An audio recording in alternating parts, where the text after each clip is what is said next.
I feel scared, sad, afraid for other people I love. Having Biden run again, I think, was the first big mistake they made. What you just said is just fundamentally untrue. Where do you think Democrats are just missing it? RFK, Trump, Grover, Cleveland, Kamala, Kanye. Reason why we are so divided as a country is because where the mind goes. All right, Jensen, I'm curious. So, second week of November. did anything happen last week? Seemed like a normal week. I got a paper cut actually from a piece of cardboard. Was that on November 5th by any chance? So I'm very curious. Last week was the election. I don't know if I'm spoiling this for anyone, but Trump won. What? Second president to ever repeat non-consecutive terms in office. Really? Only the second? Yep. Do you know who the first one was? I don't. Do you? Grover Cleveland. Wow. Way to Probably- reach deep into your history archive there. Yeah, I forgot for a second, but I remembered now. Just curious, where's your head at? Where are you feeling? What are you feeling right now? And yeah, just share kind of where your thoughts are on the election and the aftermath.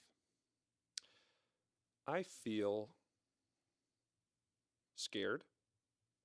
I feel sad.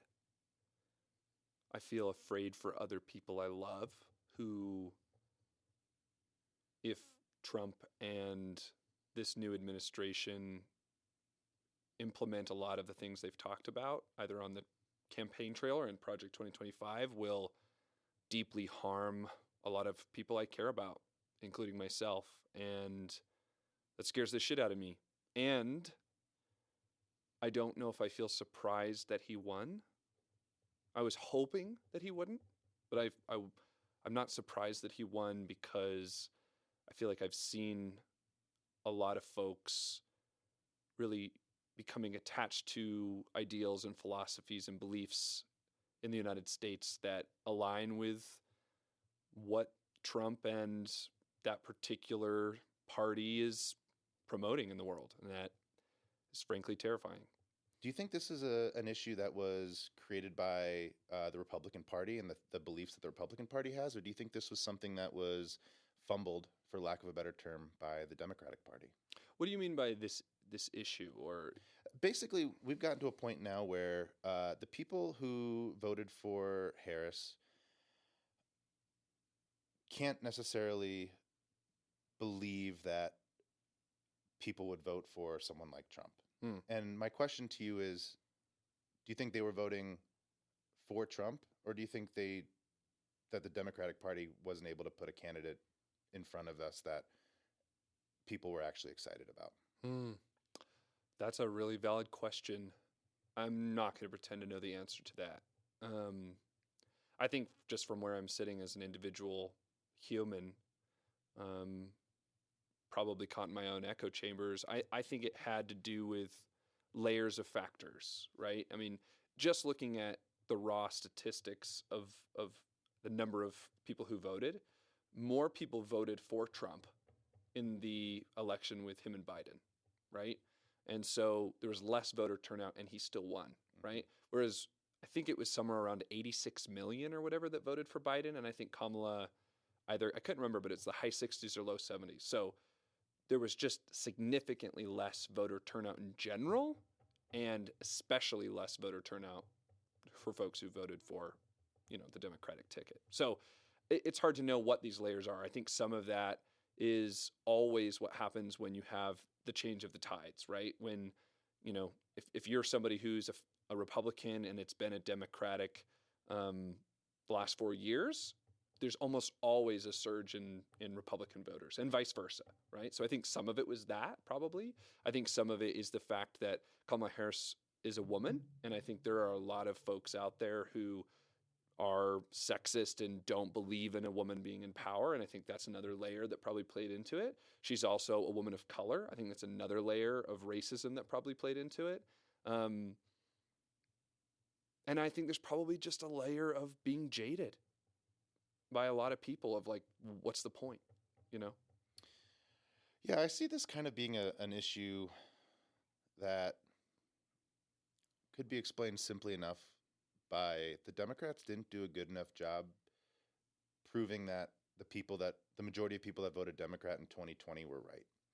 And I see them having kind of fumbled the bag. I mean, if you look at the last 4 elections, we went Democrat, Republican, Democrat, Republican.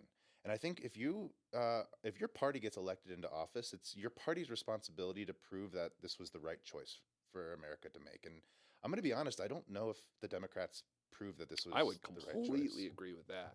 I think they fumbled the bag in terms of proving to people that in Biden's presidency that the things that we wanted him to do, he would do. I mean, there were some big promises that were made back in 2020 that, quite frankly, didn't come to fruition. One that comes to mind was, the removal of student loan debt. Yeah. Right. That was a big promise that, at the end of the day, could be summed up with him going, "Oh, my bad. I guess I couldn't do that." And that just, as someone who back then voted for Biden, I was like, "Oh, that's kind of a disappointment." I mean, not that that was the only reason, but I was hoping that in the 4 years between 2020 and 2024, we'd see some big advancements in the priorities that Democrats have, right? Just when it comes to legalization of cannabis, for instance, I thought that was going to be a no-brainer between the last 4 years, and I thought that would have been something that, even though, quite frankly, as someone who does consume cannabis, I actually wasn't too concerned about the federal legalization of it. But something that I just didn't even see coming across the board, which is something that he had talked about in his 2020 presidency. The second thing I think that happened was the Democratic Party didn't put someone in that excited people, right? I think the idea, even just having Biden run again, I think was the first big mistake they made. I think they needed to put in someone fresh, someone young, someone with maybe some different ideas than Biden had, but still very much on the same spectrum of policies. But Do you think that could have been Kamala if she had entered earlier? I don't know. And I think statistically, Kamala being one of the least favored vice presidents didn't necessarily help their case. Interesting. Honestly, if they would have put in RFK, I think this would have been a much different race. But they didn't let RFK even have a stance. I mean, Bernie was willing to run again. They didn't even let him on the ballot. It just was we elect Biden, and then when Biden dropped out, it was, okay, well, we elect Kamala. It wasn't no one on the Democratic Party had a say in terms of voting for who they wanted to be in there. And at the end of the day, the Republicans were looking at a situation where they go, well, the devil we know is always better than the devil we don't. And we know Trump, right? We've seen what he's done. Objectively, there was things that he did that both parties hated, but as a whole, he did a lot of the things that he said he was going to do, for better or for worse. And I think the people that wanted a Republican to win saw Trump as a no-brainer, where the people who wanted a Democrat to win didn't necessarily see Kamala as a no-brainer. And all that being said, no matter who you voted for, I think it was unfortunate that the people who identify as Democrats in this day and age didn't necessarily get their say of who they wanted to run for president. That's an interesting perspective. I hadn't thought a lot about that. I mean, I feel like myself, I don't really identify as a Democrat. I identify as a Democrat more than a Republican. Sure. But I don't really personally identify as that. But because we live in a two-party system for, all intents and purposes, often I find myself just more closely aligned with democratic ideals and virtues and beliefs, right? I often feel like the candidates I'm most excited about are just not on the ballot at all. You know what I mean? So Kanye? yeah, he was definitely top of my list. No. However, I will say, I want to push back on what you said earlier, because I was excited about Kamala. Okay. You know what I mean? And I don't disagree with, the results are obvious, right? I think your assessment probably of the majority is true, right? And not enough people were obviously excited about Kamala to vote for her and put her in office. But I was, and it's not because I think she was like this perfect candidate. Those people just don't exist. There's never been a candidate that I was like, yes, I agree with everything they have to say and everything that they've put out in their entire political career. Those people don't exist, right? But I think there was enough there for me to be excited. And I think, I don't know. Yeah, I think it's just painful to watch our cultural dysfunction as a nation, I feel like, has totally effed up our political system and our political dysfunction. And to me, that comes down to our complete lack of ability to have um, healthy conflict conversations that come to a meaningful resolution, right? Instead, I think we have created a teeter-totter political environment where we're just sliding back and forth between these two extremes instead of how do we actually make things happen, right? And a lot of people talk about that, but nobody really seems to have solutions. I wish I did. As much as I like to say I identify as a independent, whatever that term means these days, because I don't think it really means much. It's one of those things where you end up having to pick a side, right? And it comes down to your beliefs and what you think are the hierarchical what you think the hierarchical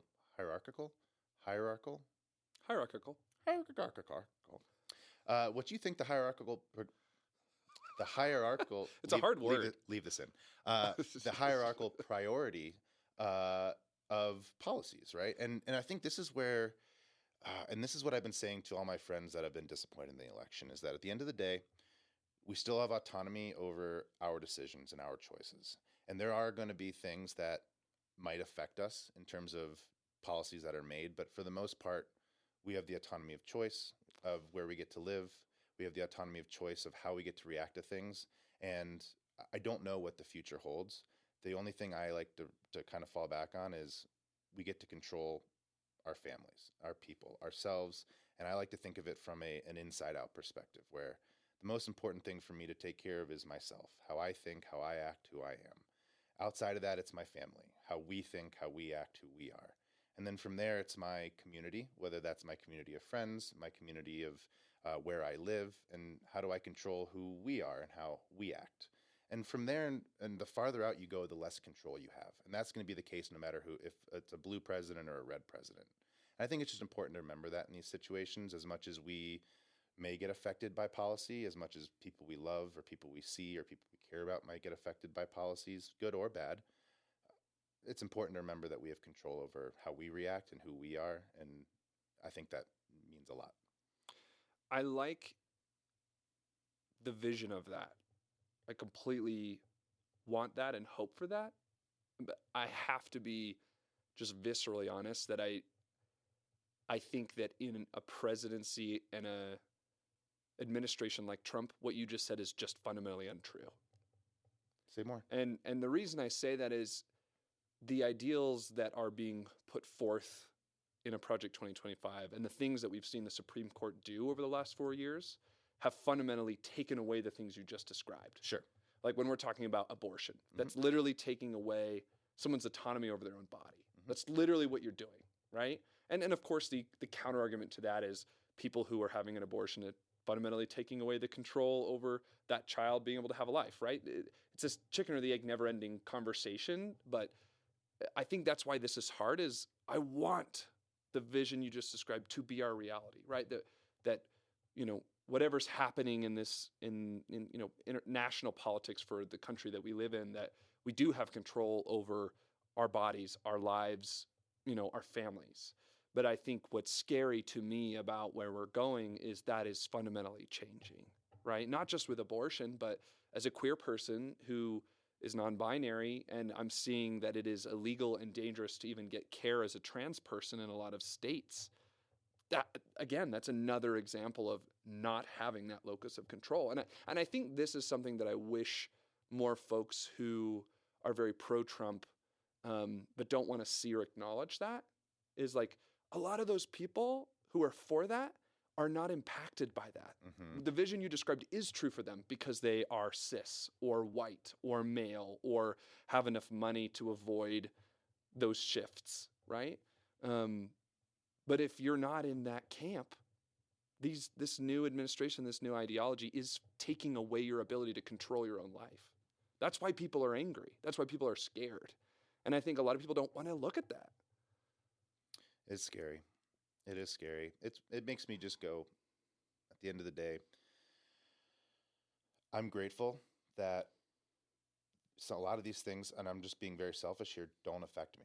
I've realized over the last 6 months that a lot of the reason why we are so divided as a country is because there's things are that seem self-evident to certain people that aren't even on other people's radar, right? The idea that everyone should have access to 100% autonomy over their body, right? The debate over abortion, I think, is a really good example of this, right? Um, there are some people who go, yeah, I get that, but that's not a high enough or big enough priority to me compared to foreign defense, foreign policy, Right. tax measures. Those things are actually affecting me. And I think really what it comes down to is we have to be okay with that as a nation, that there are people who just don't care, not at all, but just don't care as much about abortion rights and trans rights and the rights for these groups of people who most people don't have any interaction with in their entire life whatsoever.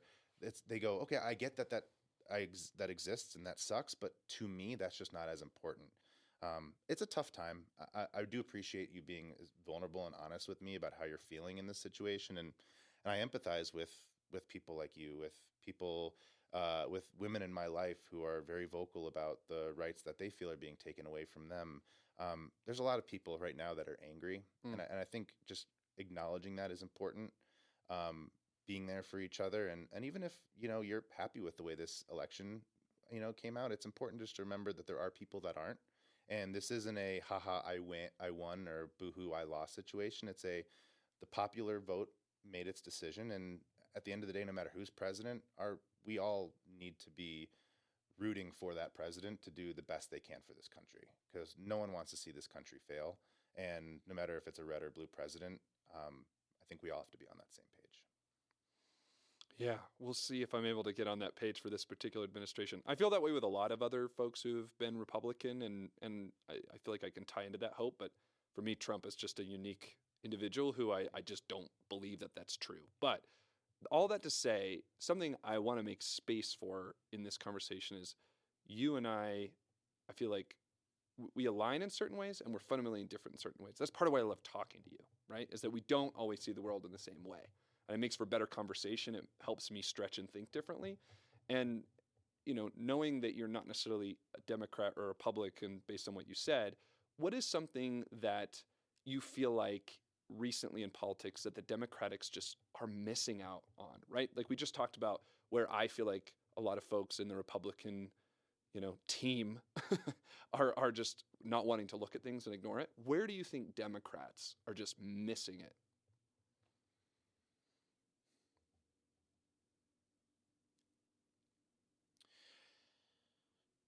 I think it's important to acknowledge that as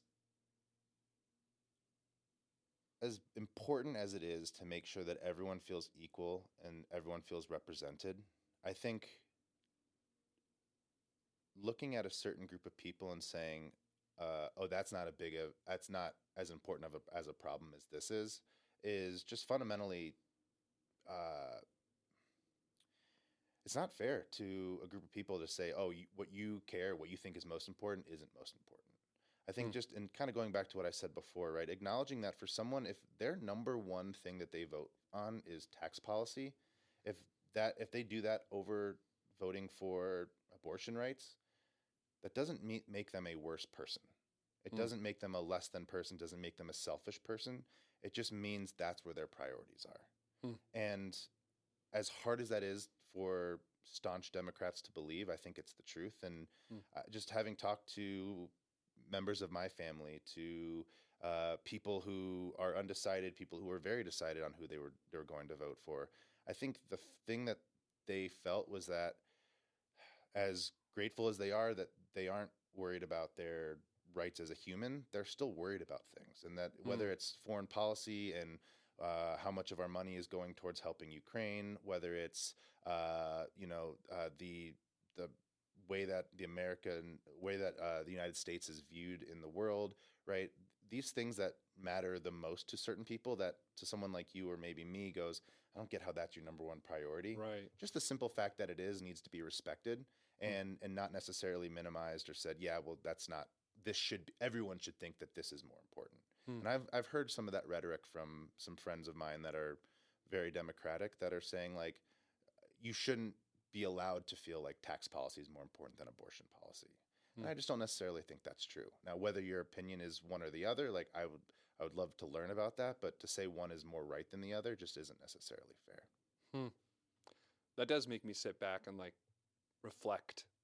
That's an interesting point, and it makes me go to where our political system entrenches us in a game we can never win, which is because we have this two-party system, we get trapped in one or two issue voting, right? I mean, and I'm not the first person to say this by any means. Everybody talks about that, right?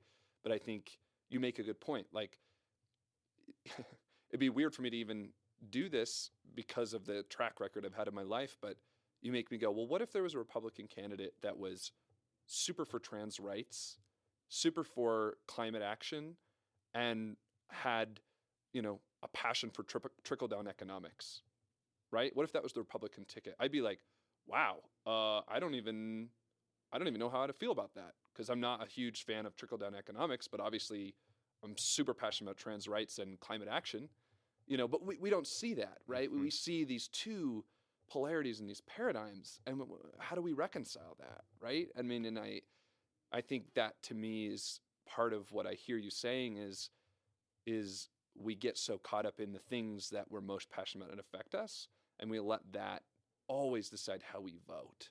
And I think because of that, our political system reflects that, right? Exactly. There are these parties that are probably more interested in being in power than they are in the actual issues themselves. And they say, okay, how can I package up the right perspectives to get enough people to put us in power, right? I think that's probably how our political system and our parties are thinking. And that's where I'm like, I wish I could not vote for a candidate, but I could vote for issues. Yeah. And we don't do that at a federal level. We do that, at a state level with specific propositions. But at a federal level, I wish we were voting for a politician and then we voted for the platform, right? Like as a nation, we created the platform and we said, okay, we want the president to implement on this, this, this, and this, and there's a majority opinion here on abortion. There's a majority opinion here on economic policy and tax, right? And then who do we think is going to be the best at implementing this platform? That would be a completely different way to look at politics. Yeah, and almost saying that the president's responsibility is not to steer the boat, let me take that back. It's not the president's responsibility to drive, right, to see how fast or what direction we go. Their only job, they're basically for lack of a better term, glorified project manager. Their job is to make sure that the things that we as Americans vote on are implemented in the most fiscally responsible, the most efficient, and in the way that helps the most amount of people do the thing that we as Americans voted for. I would love that. If we could get on a system like that, I don't know how it would work in theory or in practice, but in theory, that would lead to many more people saying, okay, I care less about who is president and more about what the president is doing and how they're spending their time. And I think at the end of the day, no one, red or blue, can disagree with that being something that we would all love to see. Well, and again, I think that would also create a lot more unity than we realize. Like, I think there are a lot of people in my family even that I disagree with often politically because I rarely am aligned with a Republican ticket. But then when we talk about the issues, we're actually not that different.